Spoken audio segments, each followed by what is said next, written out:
നമസ്കാരം. മഠത്തിലെ രുചിയിലേക്ക് എല്ലാവർക്കും സ്വാഗതം. അപ്പോൾ ഇന്നത്തെ റെസിപ്പി കർക്കിടക കഞ്ഞിയാണ്. ആയുർവേദ വിധിപ്രകാരം ഉണ്ടാക്കുന്ന വളരെ സിമ്പിളായിട്ടുള്ള കർക്കിടക കഞ്ഞി. പച്ചമരുന്നുകളൊന്നും വേണമെന്നില്ല കേട്ടോ. ഇതേപോലെ നിങ്ങൾക്ക് പെട്ടെന്ന് തന്നെ ഉണ്ടാക്കാം. അതിന് വേണ്ടിയിട്ട് ഞാൻ സാധാരണ എടുക്കുന്ന കപ്പിൽ 1 കപ്പ് ഞവര അരി, ഇതേ അളവിൽ തന്നെ നിങ്ങൾ എടുത്തോളൂ.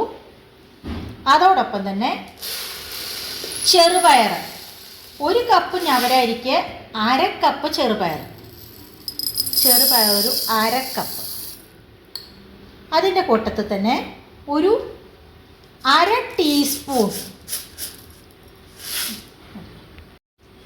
ഇനി ഇതിലേക്ക് ഒരു 3/4 ടേബിൾ സ്പൂൺ ഉലുവ. ഇനി ഇത് രണ്ടും നന്നായിട്ടൊരു 4-5 പ്രാവശ്യം കഴുകിയതിന് ശേഷം കുറച്ച് നേരം കുതിർത്തി വെക്കണം. പെട്ടെന്ന് ഉണ്ടാക്കുക കുറച്ച് ചൂടുവെള്ളത്തിൽ ഇട്ട് വെച്ചാൽ മതി. ഞാൻ എന്തായാലും ഒരു 4 മണിക്കൂർ നേരം പെട്ടെന്ന് വേവാൻ വേണ്ടിയിട്ടാണ് നന്നായിട്ട് കഴുകിയിട്ട് നല്ല വെള്ളത്തിൽ ഇട്ട് വയ്ക്കുകയാണ് കേട്ടോ. അപ്പോൾ കണ്ടോ, ഞാൻ നന്നായിട്ട് അരിച്ച് കഴുകി, കല്ലൊന്നും ഉണ്ടായിരുന്നില്ല, ഒരു 3-4 പ്രാവശ്യം കഴുകിയിട്ട് നല്ല വെള്ളത്തിലിട്ട് വെച്ചിരിക്കുന്നതാണ്. അതുപോലെ തന്നെ നമ്മുടെ ചെറുപയറും. അപ്പോൾ ഞാൻ വീണ്ടും പറയുന്നത്, പെട്ടെന്ന് ഉണ്ടാക്കണം വെച്ചാൽ നല്ല ചൂടുവെള്ളത്തിലിട്ട് വെച്ചാൽ മതി. അപ്പോൾ ഒരു 10-30 മിനിറ്റ് കഴിഞ്ഞിട്ട് നിങ്ങൾക്ക് ഉണ്ടാക്കാം. പക്ഷെ ഞവരരിക്ക് നല്ല വേവുണ്ട്. ഞാൻ ഇഷ്ടമാതിരി സമയമുണ്ട്. നമുക്ക് രാത്രിയാകുമ്പോഴാണ് ഞാൻ കഞ്ഞി ഉണ്ടാക്കണം കേട്ടോ. രാത്രി എന്ന് പറഞ്ഞാൽ ഞാനൊരു 7-7:30 കഴിക്കാറുണ്ട് സാധാരണ. അപ്പോൾ ഒരു 4 മണിക്കൂർ ഇതിങ്ങനെ ഇരിക്കട്ടെ, നമുക്ക് വെയിറ്റ് ചെയ്യാം. ഇപ്പം ഞാൻ നമ്മുടെ ചെറുപയർ, ഞവര അരി, ഉലുവ ഒരു 4 മണിക്കൂർ നേരം കുതിർത്തിയിട്ടുണ്ട്. എന്നിട്ട് ആ വെള്ളത്തിൽ തന്നെ അടുപ്പത്ത് കൊണ്ടുവയ്ക്കുകയാണ്. ഒരു 5 മുതൽ 6 വരെ വിസിൽ കേട്ടോ. കാരണം ഞവര അരിക്ക് നല്ല വേവുണ്ട്. അപ്പോൾ നമുക്കൊരു 6 വിസിലടുപ്പിക്കാം. അപ്പോൾ ഈ മരുന്ന് കഞ്ഞിയിലേക്ക് വളരെ ഈസി ആയിട്ട് ഉണ്ടാക്കാൻ പറ്റുന്നതാണ്. എനിക്കൊരു ഡോക്ടർ പറഞ്ഞെന്താണത്, അതായത് പച്ചമരുന്ന് കുത്തിപ്പഴിഞ്ഞ് നേരെടുക്കുകയൊന്നും വേണ്ട. അഷ്ടചൂർണം നിങ്ങൾ കേട്ടിട്ടുണ്ടാവുമല്ലോ. പണ്ട് കുട്ടിക്കാലത്തൊക്കെ അമ്മ ഞങ്ങൾക്ക് വയറുവേദനയൊക്കെ ആവണ സമയത്ത് ശരിക്കും പറഞ്ഞു കഴിഞ്ഞാൽ പെട്ടെന്ന് ഇതിന്നൊരു 2 ടീസ്പൂൺ എടുക്കും. എന്നിട്ട് കുറച്ച് മോരിൽ അങ്ങോട്ട് കലക്കി തരും. അതുപോലെ തന്നെ പുളിയാറിൻ്റെ ഇല മോരിൽ നന്നായിട്ട് മഞ്ഞൾപ്പൊടി ഇട്ടിട്ട്, അതൊക്കെയാണ് വയറിനൊക്കെ സുഖമില്ലാത്ത സമയത്ത്. ഇപ്പോഴാണ് അനങ്ങിയ ഡോക്ടറെ അടുത്ത് പോയാലും എല്ലാതും ഉണ്ടായത്. അപ്പോൾ അതുകൊണ്ട് തന്നെ ഈ അഷ്ടചൂർണമാണ് ഞാൻ ഈ മരുന്ന് കഞ്ഞിയിലേക്ക് ഉപയോഗിക്കുന്നത് കേട്ടോ. വളരെ വിശേഷപ്പെട്ട ഒരു മരുന്ന് കഞ്ഞി തന്നെയാണത്. കാരണം നിങ്ങൾ ഒരു പ്രാവശ്യം ഉണ്ടാക്കിയാലേ അറിയുള്ളൂ. അപ്പം ഞാൻ അതിലേക്ക് ഉപ്പിട്ടിട്ടില്ല. ഈ അഷ്ടചൂർണം പറഞ്ഞാൽ 8 ചൂർണ്ണമാണല്ലോ, നമുക്കറിയാം.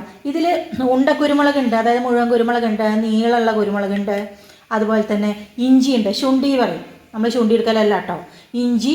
അല്ലെങ്കിൽ നമ്മൾ ഈ ഇഞ്ചി നന്നായിട്ട് ഉണക്കിക്കഴിഞ്ഞാൽ ചുക്കാവും, അതെ, ചുക്കുപൊടി. പിന്നെ സെലറി വിത്തുണ്ട്, അതുമാതിരി തന്നെ റോക്ക് സാൾട്ട് പറയും, പാറയുടെ ഉപ്പ്.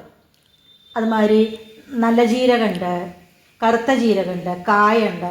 ഇതൊക്കെ ഈ അഷ്ടചൂർണത്തിൽ ഉൾപ്പെട്ടിരിക്കുന്നു. നമുക്ക് വയറിന് വയ്യാത്ത സമയത്ത് പെട്ടെന്ന് തന്നെ ഒട്ടും വിശപ്പില്ല, അല്ലെങ്കിൽ നമുക്ക് ദഹനമില്ല, അവർ വായുക്ഷോഭം എന്ന് പറഞ്ഞിട്ട് കേട്ടില്ലേ, ഇങ്ങനെ അമ്പക്കട്ടും കൊണ്ട് കിടക്കുക, ആ സമയത്തൊക്കെ ഉപയോഗിക്കാൻ പറ്റുന്ന വളരെ നല്ലൊരു സാധനം കേട്ടോ ഈ അഷ്ടചൂർണം. അപ്പോൾ ഇത് ഞാനിന്ന് മരുന്ന് കഞ്ഞിയിലിടുന്നുണ്ട്. അപ്പം നിങ്ങൾ ഇതേപോലെ ഒന്ന് ഉണ്ടാക്കി നോക്കൂ, വളരെ നല്ലതാണ് കേട്ടോ. അപ്പം നമ്മളുടെ ഞവരാരിയൊക്കെ ഞാൻ അടുപ്പത്ത് വെച്ചിട്ടുണ്ട്, അതവിടെ ഇരുന്ന് വേവട്ടെ. ഇത് ഞാൻ കാണിച്ചു തന്നു മാത്രം കേട്ടോ.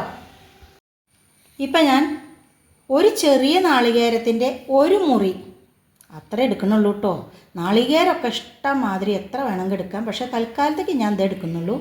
ഇത് കുറച്ച് ചൂടുവെള്ളം കൂടി ഒഴിച്ചിട്ട് നന്നായിട്ട് അരച്ചതിന് ശേഷം ആ പാല്, 1-ാം പാല് 2-ാം പാല് ഒന്നും വേണ്ട, ഒരൊറ്റ പാല് മതി, അത് പിഴിഞ്ഞെടുക്കണം കേട്ടോ. അപ്പോൾ കണ്ടോ, നല്ലോണം ഒരു ബൗള് നാളികേരപ്പാൽ ഇവിടെ പിഴിഞ്ഞ് വെച്ചിട്ടുണ്ട്.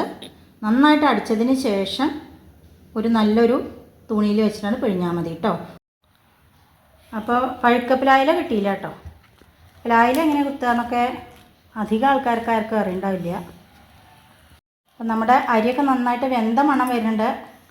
തുറന്നു നോക്കിയിട്ടില്ല, ഞാനൊരു 6 വിസിലാണ്ട് അടുപ്പിച്ചിരുന്നു കേട്ടോ. നല്ലോണം വിസിലടുപ്പിച്ചിട്ടുണ്ട്. അപ്പോൾ പഴുക്കപ്പിലായില കിട്ടാത്ത കാരണം പച്ചപ്പിലായിലെടുത്തു. ഇതെങ്ങനെയൊക്കെ ഇങ്ങനെയൊക്കെ ഈർക്കലോണ്ട് ഇങ്ങനെ കുത്തുക, ബാക്കിയുള്ള ഈർക്കലോണ്ട് പൊട്ടിക്കുക. ഇതൊന്നും ഇപ്പോൾ ആർക്കും അറിയണ്ടാവില്ലേ. അപ്പോൾ നമ്മുടെ പ്ലായിലൊക്കെ റെഡിയായി കേട്ടോ. ഇനി കഞ്ഞിയും കൂടി റെഡിയാവുള്ളൂ. കണ്ടോ കണ്ടോ, നമുക്ക് തുറന്ന് നോക്കാം. നല്ല വെന്ത മണം വരുന്നുണ്ട്. അഥവാ വെന്തിട്ടില്ലെങ്കിൽ ഒന്നും കൂടി 2 കൂക്കലും കൂടി, അത്ര പണിയുള്ളൂ. പക്ഷേ അരി നന്നായിട്ട് വേവണം കേട്ടോ, എന്നാലാണ് നമ്മുടെ കഞ്ഞി നല്ല ടേസ്റ്റ് ആവുള്ളൂ. ഇത് കണ്ടോ, നിങ്ങൾക്ക് കാണുമ്പോൾ തന്നെ അറിയാം നന്നായിട്ട് വെന്തിട്ടുണ്ട് കേട്ടോ. ഇനി കുറച്ചും കൂടി വെള്ളം ഒഴിച്ചു കൊടുക്കാം നമുക്ക്. മതി. എന്നിട്ട് ഞാൻ ഗ്യാസ് കൊളുത്താൻ പോവാണ്. ഇനി ഒന്ന് നന്നായിട്ട് തിളച്ച് വരട്ടെ. അപ്പോൾ ഇതിലിപ്പോൾ ഇനി നിങ്ങൾ ഉപ്പൊന്നും ഇട്ട് കൊടുക്കണ്ട, കാരണം അഷ്ടചൂർണ്ണമൊക്കെ കഴിക്കുന്ന ആൾക്കാർക്ക് അറിയാം അതിൽ റോക്ക് സാൾട്ട് നല്ലൊരു ഉപ്പ് രസമുണ്ട്.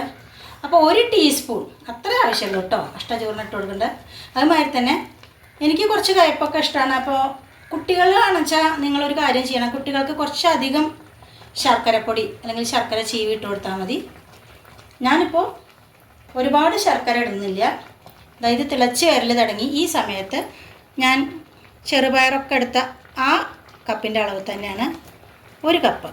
ശർക്കരയുടെ പൊടി ഞാൻ പറയാറില്ല, ഇവിടെ വാങ്ങാൻ കിട്ടും, നല്ല പൊടിയാണ് കേട്ടോ, അടിക്കാട്ടൊന്നുമില്ല അതിൽ. അപ്പോൾ അത് കാരണം ഞാൻ അതാണ് ഇട്ട് കൊടുത്തിരിക്കുന്നത്. അതിൻ്റെ കൂടെ തന്നെ അഷ്ടചൂർണം 1 ടീസ്പൂൺ. ഇതാണ് ഇതിൻ്റെ മെയിനായിട്ടുള്ള സംഭവം കേട്ടോ. ഒരുവിധം എല്ലാ മരുന്നുകളെയും വെല്ലുന്നതെന്ന് തന്നെ പറയാം കേട്ടോ.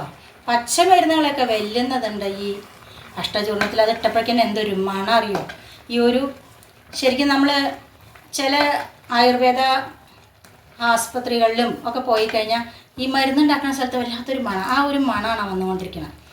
അപ്പോൾ ഇതൊന്ന് തിളച്ച് വരട്ടെ കേട്ടോ. അപ്പോൾ ഈ ശർക്കരയും അഷ്ടചൂർണവും ഒന്ന് നന്നായിട്ട് തിളച്ച് വെന്ത് വരട്ടെ കേട്ടോ. അതിന് ശേഷം നമുക്ക് നാളികേരപ്പാൽ ഒഴിച്ചു കൊടുക്കാം. 1 ടീസ്പൂൺ നെയ്യും, നെയ്യ് അധികം വേണ്ട, അത്ര പരിപാടിയുള്ളൂ കേട്ടോ.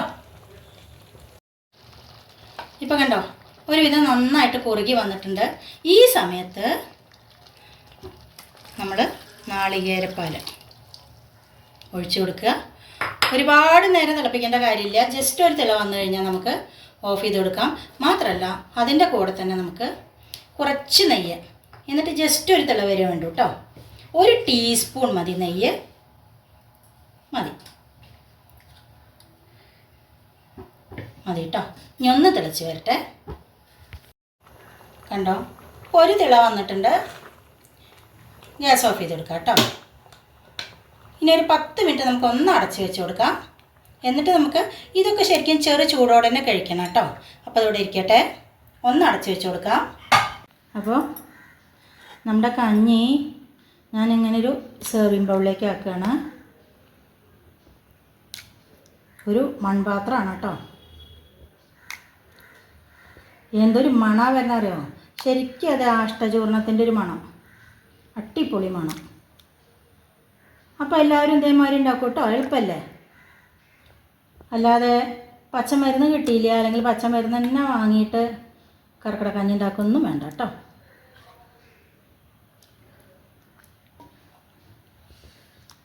ഹായ്, കണ്ടോ ഇങ്ങനെ പ്ലായിലോണ്ടാണ് ശരിക്കും ഇത് കഴിക്കുക, ഇതേപോലെ കേട്ടോ. പ്ലായിലോണ്ട് എടുത്തിട്ട് വേണം കഴിക്കുക. അപ്പോൾ എല്ലാവരും കഴിച്ചോളൂ. നല്ല ചൂടുണ്ട് കേട്ടോ. ഒരു പ്ലായില വടിയും വയ്ക്കുക, ഒരു പ്ലായില വടിയും വയ്ക്കുക. എങ്ങനെയുണ്ട്? അപ്പോൾ എല്ലാവരും ഉണ്ടാക്കുക, എന്നിട്ട് ഫീഡ്ബാക്ക്സ് അറിയിക്കുക കേട്ടോ. അപ്പോൾ കണ്ടില്ലേ എന്തൊരു എളുപ്പമാണ്. അപ്പോൾ ഇത് ഉണ്ടാക്കി നോക്കണം തീർച്ചയായിട്ടും, എന്നിട്ട് ഫീഡ്ബാക്ക്സും കൂടി അറിയിക്കണം. മറ്റൊരു പുതിയ വീഡിയോ ആയിട്ട് നാളെ കാണാം. അതുവരേക്ക് ടാറ്റാ.